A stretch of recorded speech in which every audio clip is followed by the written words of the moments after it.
हंस गीता प्रथम श्लोक। श्री कृष्ण कहते हैं, प्रिय उद्धव, सत्व, रज और तम ये तीनों बुद्धि प्रकृति के गुण हैं, आत्मा के नहीं। सत्व के द्वारा रज और तम इन दो गुणों पर विजय प्राप्त कर लेनी चाहिए। तदनंतर सत्व गुण की शांत वृत्ति के द्वारा उसकी दया आदि वृत्तियों को भी शांत कर देना चाहिए। तो पूछ रहे हैं कि क्या बुद्धि के एक ही तल के गुणों से उसी तल के दूसरे गुण बेहतर होते हैं? क्या एक ही तल के एक गुण की मदद से हम उसी तल के दूसरे गुण को शांत कर सकते हैं? नहीं, पता नहीं आप तल किस चीज को बोल रहे हैं। बुद्धि का जो गुण है वही बुद्धि का तल है। एक गुण एक तल, तो एक तल पर 5 गुण कहां से आ गए? एक गुण ही बुद्धि का एक तल है, बताने का तरीका है एक। तो एक है सतोगुणी बुद्धि, वो बुद्धि का उच्चतम तल है। रजोगुणी बुद्धि ये मध्यम तल है, और फिर तमोगुणी बुद्धि ये निचला तल है। तो एक तल पर एक गुण है ना। आपने प्रश्न पूछा है क्या एक ही तल के गुणों से उसी तल के दूसरे गुण बेहतर होते हैं? नहीं, ये प्रश्न ही बहुत अर्थ नहीं रखता। इस प्रश्न पर ही काम हो जाना चाहिए था पहले।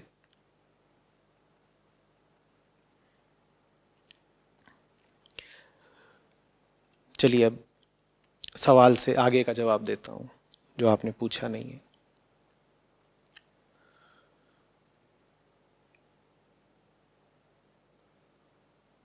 बुद्धि प्रकृति का ही एक तत्व है।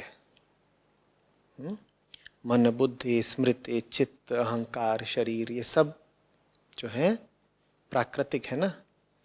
जो कुछ भी प्राकृतिक है वो सदा इन्हीं 3 गुणों के संयोग से ही बना होता है, ठीक है ना। उसे संयोग भी कह सकते हैं, या आप कह सकते हैं कि वो इन 3 गुणों के आपसी वैषम्य से बना होता है। इन 3 गुणों की आपसी प्रतिक्रियाओं से बना होता है। वैषम्य से क्या मतलब? ये 3 गुण आपस में मेल तो रखते नहीं, तो ये जब भी इकट्ठे आते हैं तो इनमें आपस में विषमता हो जाती है। विषमता माने बेमेल हैं ये। तो जब ये बेमेल हैं तो ये आपस में प्रतिक्रिया करते हैं, समझ लीजिए लड़ाई झगड़ा करते हैं। और फिर आपस में किसी तरह का ये कोई अस्थाई संतुलन स्थापित करते हैं। जैसे 3 लोग लड़ रहे हो, अब 3 में से कभी एक भारी पड़ा, कभी दूसरा भारी, कभी तीसरा भारी। जिसको आप सतोगुणी बुद्धि या चित्त या मन या कुछ भी कहते भी हैं, वहाँ मतलब बस ये होता है कि सतोगुण भारी पड़ गया है, बाकी दोनों को उसने दबा दिया है, बाकी दोनों भी मौजूद तो हैं ही। जब तक आप प्रकृति के क्षेत्र में हैं, गुण तो तीनों मौजूद रहेंगे। एक का आधिक्य हो सकता है, एक का आधिपत्य हो सकता है, एक का राज चल सकता है, लेकिन बाकी दोनों भी न्यूनतर मात्रा में थोड़ा बहुत मौजूद तो रहेंगे ही। तो ये बात बुद्धि पर भी लागू होती है। किसी व्यक्ति में सतोगुणी बुद्धि होती है, किसी में रजोगुणी, किसी में तमोगुणी। और जैसे ही मैं कहता जा रहा हूँ, मैं अपने कहे हुए का खतरा भी समझता जा रहा हूँ। आप कहेंगे अच्छा मैं क्या करूँ, मेरी तो प्राकृतिक तौर पे बुद्धि ही सतोगुणी है। नहीं, चुनाव होता है, चुनना होता है। भूलिए नहीं कि रजोगुण तमोगुण दोनों दुखदाता होते हैं, और दोनों में एक केंद्रीय बात होती है, अज्ञान। बस रजोगुण सक्रिय होता है और तमोगुण निष्क्रिय होता है। दुख और अज्ञान से भरा हुआ रजोगुणी खूब दौड़ लगाता है, और दुख और अज्ञान से भरा हुआ तमोगुणी जाके नशा करके सो जाता है। लेकिन दोनों में जो मूल बात है वो यही है, क्या? दुख और अज्ञान। अज्ञान ना हो तो कोई फंसा क्यों रहेगा? और अज्ञान के बारे में मैंने बहुत बार स्पष्ट किया है कि अज्ञान का मतलब ज्ञान का अभाव नहीं होता, अज्ञान का मतलब होता है गलत ज्ञान, झूठा ज्ञान। ठीक है, अज्ञान जैसा कुछ नहीं होता। मन खाली नहीं रह सकता, मन में हमेशा ज्ञान मौजूद रहेगा। वो ज्ञान या तो सही हो सकता है, मुक्ति देने वाला, आनंद देने वाला, या वो ज्ञान गड़बड़ हो सकता है, झूठा, मिथ्या, भ्रम। तो ये जो रजोगुणी तमोगुणी बुद्धि होती है, ये झूठे ज्ञान पर आश्रित होती है। सतोगुण क्या करता है? सतोगुण होता ही है ज्ञान मूलक।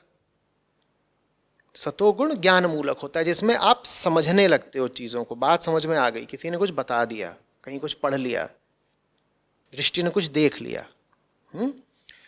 तो वो इसलिए फिर विजय पाता है रजोगुण और तमोगुण पर, क्योंकि रजोगुण तमोगुण किस पर आश्रित है? अज्ञान पर या झूठे ज्ञान पर।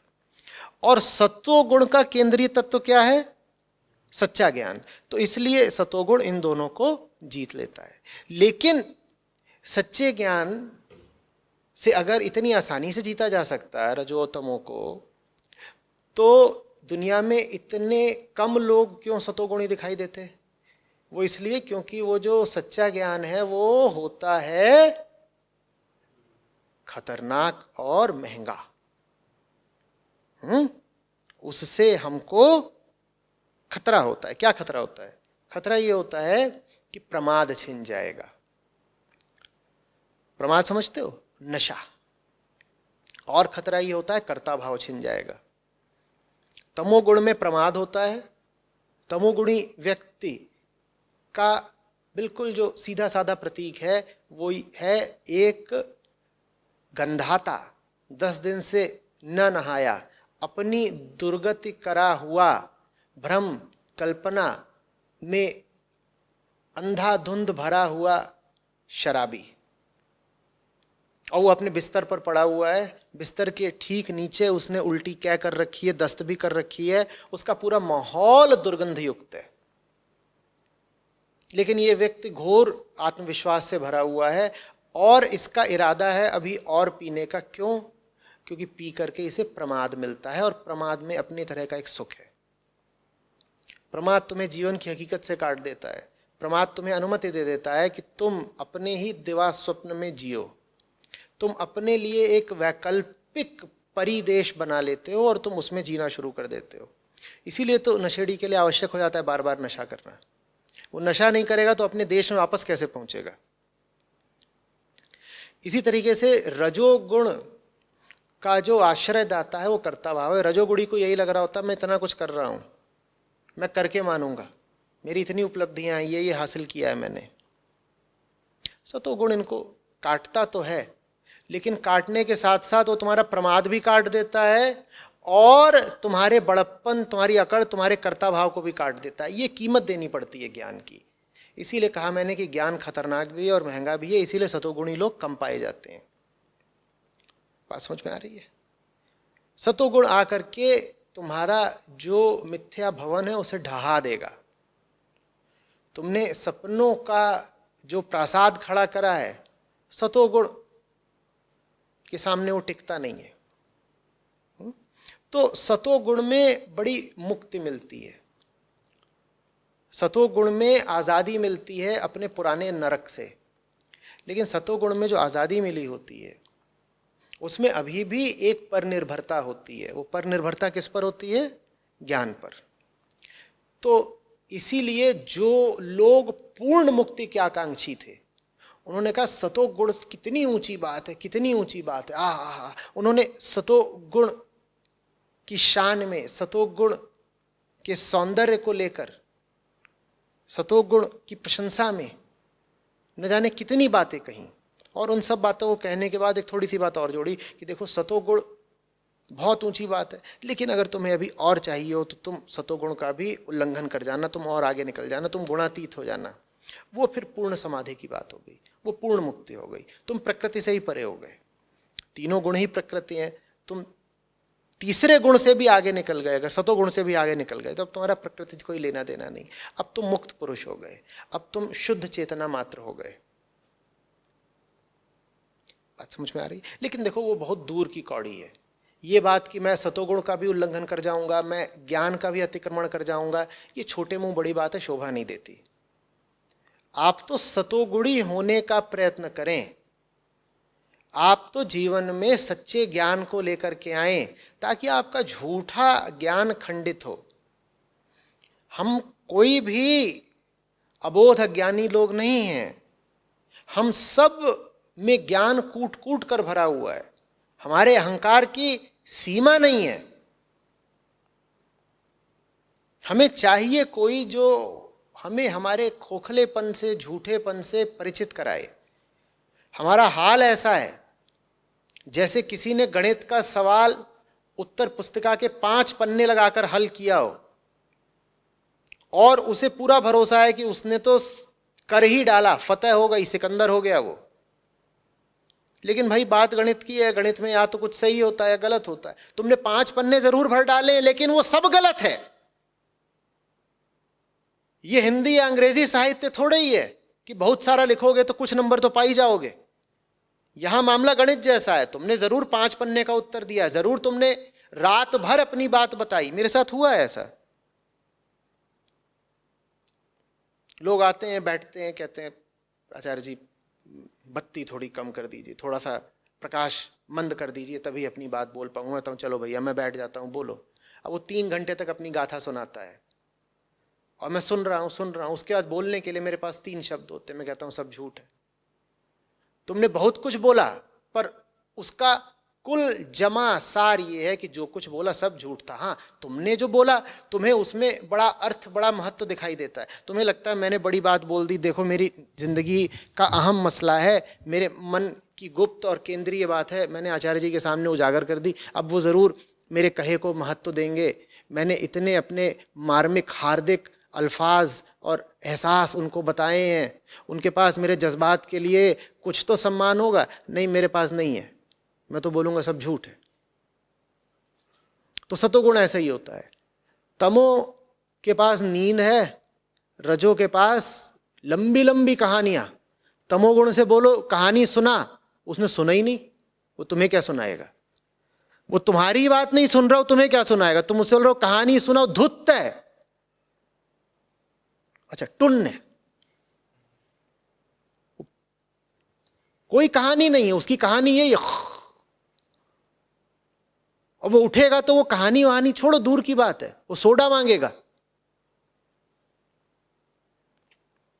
बोतल तो वो तकिए के नीचे रखता है, बोतल नहीं मांगेगा। सोडे की कमी हो गई, सोडा कहाँ है? तो उसे कहानी भी नहीं सुनानी। वो आत्मविश्वास से इतना परिपूर्ण है कि वो बातचीत भी नहीं करेगा, उसे सब पता है। रजोगुणी के पास उपलब्धि की लंबी लंबी कहानियां होती हैं, जैसे किसी बिग टाइम अचीवर का लंबा सीवी होता है। तुमने देखा है?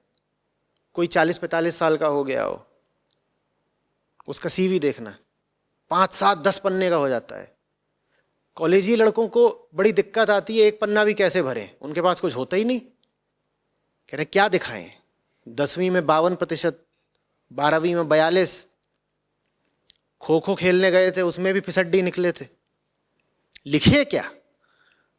उनका आधा पन्ना नहीं भरता, फिर वो फॉन्ट साइज बढ़ाते हैं और मार्जिन बड़ी बड़ी करते हैं। कहते हैं देखो ये एस्थेटिक का बात है, सफाई होनी चाहिए ना, सफ़ेद सफ़ेद कागज़ कितना अच्छा लगता है, सुंदर, साफ, धवल, उज्ज्वल।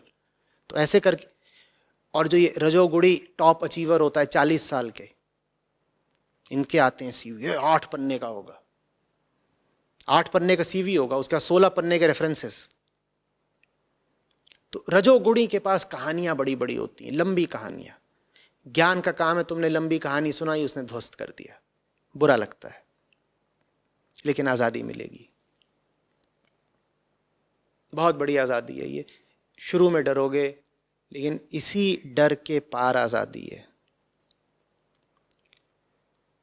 तुम्हारी समस्याएं तुम्हारा अज्ञान नहीं है।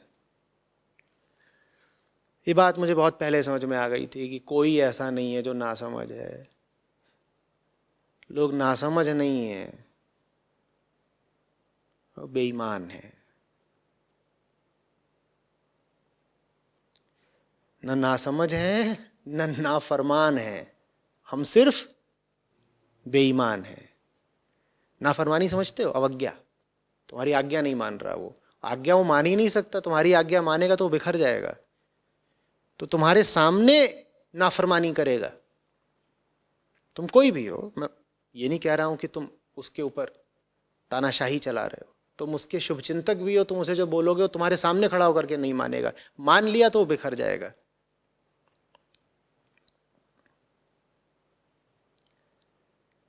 बात आ रही समझ में? समझ की जरूरत नहीं है, जज्बा चाहिए।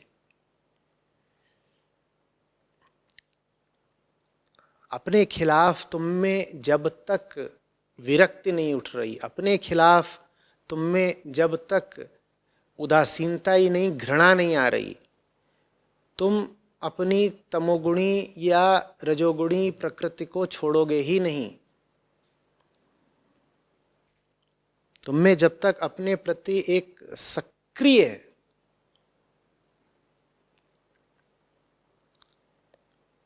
घृणा का भाव नहीं है, तब तक बात नहीं बनती। देखो, अध्यात्म छोटी मोटी तरक्की का नाम तो है नहीं कि बाल बढ़ गए थे बाल कटाए, या कि उच्चारण ठीक नहीं करते थे कुछ शब्दों का तो साफ उच्चारण सीख लिया, या कहीं जाके थोड़ी अपनी तनख्वाह बढ़वाए। ये तो अध्यात्म है नहीं। ना अध्यात्म उस तरीके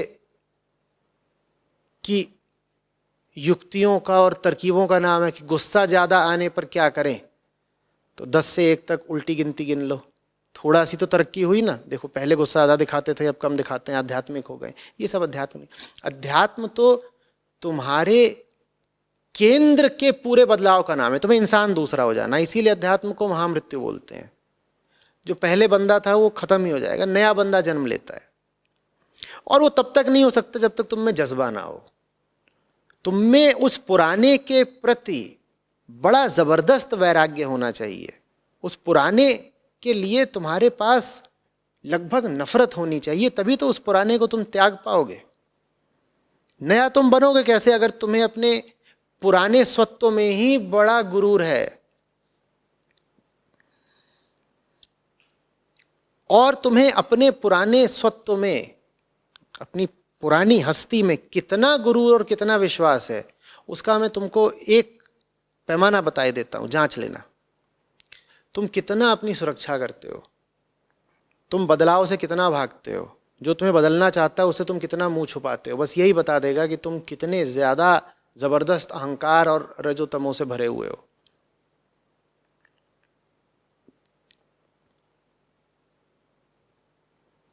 और अगर ऐसी तुम्हारी हालत है तो तुम्हारी हालत तुम्हें मुबारक, कोई बदलाव नहीं हो पाएगा। बस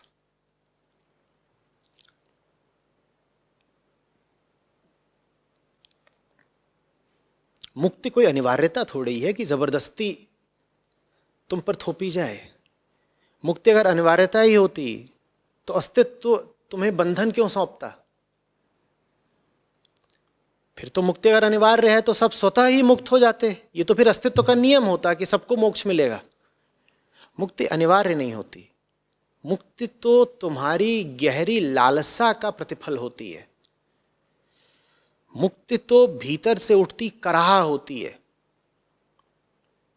मुक्ति उनके लिए है जो सो न पाए, जो अपने आप को देखें और अपने ही मुंह पे थप्पड़ मार लें, जो अपनी ही छाती पर घूंसे बरसाएं। मुक्ति उनके लिए है जो खुद को बड़ा सलोना और दुलारा समझते हो, जो खुद को ही सजाए जाते हो और आत्मविश्वास से भरपूर हो। वो करेंगे क्या मुक्ति का? तो अस्तित्व उनको जीने देता है। अस्तित्व उन पर कोई सजा वगैरह नहीं लगाता। वो कहता है जैसे तुम जी रहे हो वो खुद ही तुम्हारी सजा है, तुम्हें और हम क्या सजा दें। इसीलिए तुम पाते हो कि दुनिया की अधिकांश आबादी अपना जिए जा रही है। कोई उन्हें बताने थोड़ी आता है, कोई आकाशवाणी थोड़ी होती है, कोई पेड़ उनसे थोड़ी बोलता है कि तुम गलत जी रहे हो, तुम दुख में जी रहे हो। न ही कोई देवाज्ञा जारी होती है कि इनको सजा मिले। उन्हें क्या सजा मिले? वो तो हैं ही सजा में। उनका दुख देखो। पर उन्होंने दुख के साथ समझौता कर लिया। अब तुमने कर लिया समझौता तो तुम्हारी मर्जी, तुम्हें कोई ज़बरदस्ती थोड़ी आनंद देने आएगा। जैसे जीना चाहो जियो और ऐसे ही जीते जीते मर जाओ। पूरी आजादी है तुमको। आ रही बात समझ में? समझ के भी क्या होगा। समझ नहीं, जज्बा चाहिए। नफरत चाहिए। जो अपनी सुरक्षा करने में लगाओ कि नहीं मैं तो सही हूं, बस वो तो हालात ने मुझे धोखा दे रखा है, ऐसे को तो बस शू